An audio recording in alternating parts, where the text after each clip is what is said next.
And with such cold weather coming, you might be tempted to crank your heat up. But some Summit Gas customers are a bit more hesitant to reach for that thermostat after seeing a recent hike in their bill.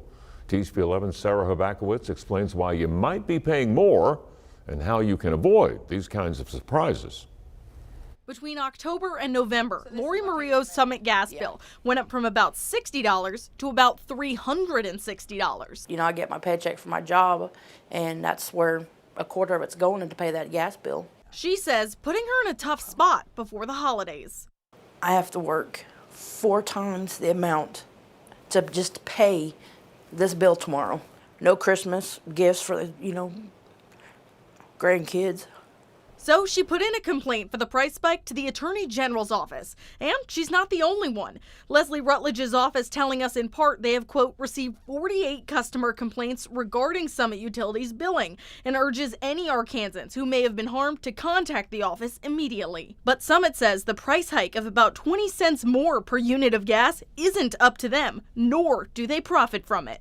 Prices are up, whether it's what you're buying at the grocery store, or whether it's your energy costs, and the same is true when it comes to cost of gas. This also comes alongside colder weather. Their bills are up. Well, not only did their usage increase, but also the cost of gas changed in November. And at the same time as a new billing system after Summit acquired another utility company. Part of that settlement, we actually put forward a credit to our customers on bills. That credit knocking a few dollars off every bill.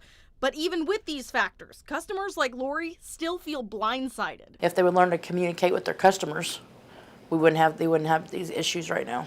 But Summit says there are some things you can do to avoid future surprises as their customer service line stays open for help. Average monthly billing, that allows customers to stabilize their bills throughout the year. So rather than seeing spikes in November, December, January, instead they can pay a more of a consistent amount throughout the entire 12-month period. Wow, Lori's got it tough here going into Christmas, and you hate that for her, but it brings up surprises. You talk about levelized billing. What else can you do to keep the surprises at bay, to keep the wolves away? So Summit said there are a few things that customers can do to try and keep their bills low to begin with. Things like turning a ceiling fan on to bring that hot air back down. Customers are also advised to turn that thermostat just a little lower, maybe put on a sweater if they can. But of course, that's not going to fix a huge spike that winter weather is bringing. Right, and you think about Lori, she's already struggling.